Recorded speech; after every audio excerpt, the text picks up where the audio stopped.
I begin by saying the world is a very troubled place, and I don't want us to pretend we are faced with a very challenged world. I realized this when in 2021 I was sitting in a summit of the Executive Council of the African Union, and it was whispered to me that the African Union Commission chairperson had issued an invitation to Israel to become an observer at the African Union. Imagine my horror.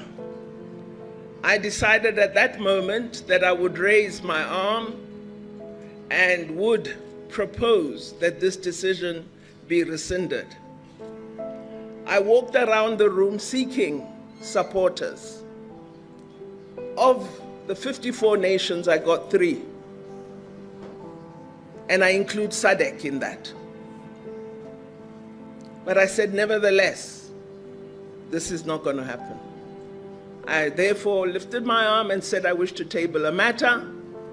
I have learnt of this, and as South Africa, we object to it, and it must not be implemented. We want our leaders to discuss it.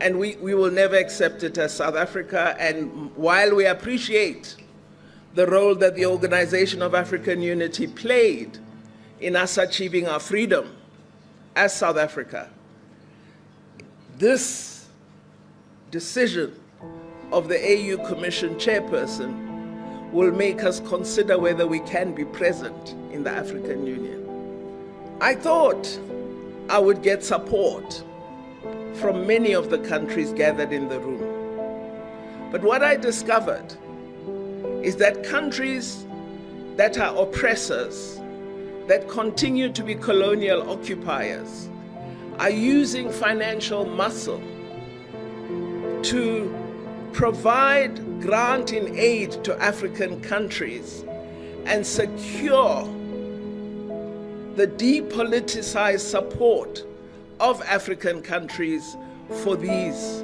oppressive nations. Among them, Israel and Morocco. They're playing a very negative role in Africa. And comrades, I'm being frank here because you in this room, you are supposed to be trade union leaders, many of you, or you lead progressive organizations, and you are failing in your duty to convince governments in Africa and all other countries of the South that they cannot tolerate such situations. It can't be left to us as members of government to be the ones that take up these issues with no word from progressive organizations. This is intolerable and cannot continue. So I'm hoping out of this conference that you are going to decide, rise up, rise up, rise up. Don't say what's Comrade Naledi doing. That decision on Israel hasn't been implemented, and it won't be while I'm still there. But what are you going to do? You should be talking to all progressive unions worldwide.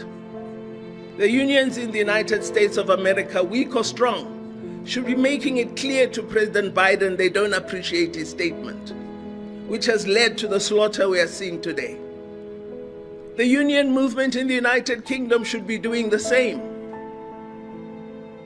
If we know our work, I have no idea what has happened to our organizational capability. Because as South African leadership, our trade union movement was able to marshal under the worst oppressive chains. We were able to marshal international solidarity of a kind that has not been seen since the struggle against apartheid. Where have all these progressive leaders gone, and why? Why are we not able to organize? Why are we only sitting in a room as 300? There should be 3,000 here. There's something wrong, and that's why I'm saying we're in a troubled world. And we need to recognize that the world has shifted. Because what has happened is, in a determined fashion, progressive values and principles have been hacked and hacked and hacked and it is now difficult to find a voice of the left. And we need to revive.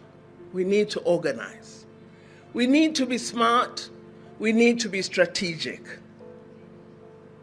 And one thing I've realized is making good speeches does not assist.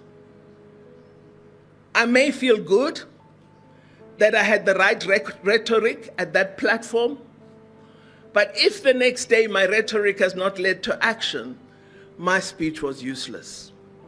So I hope out of this, NUMSA is going to lead a process where Comrade Irvin Jim and Comrade Chirwa will meet with their counterparts in all unions, whatever they are, and say, as South African trade union movement, let us lead. Let us lead. Let us agree for 1 month. None of our unions are going to lift any Israeli goods out of any transport. Just one thing. And let us see whether our leadership has convening power or not.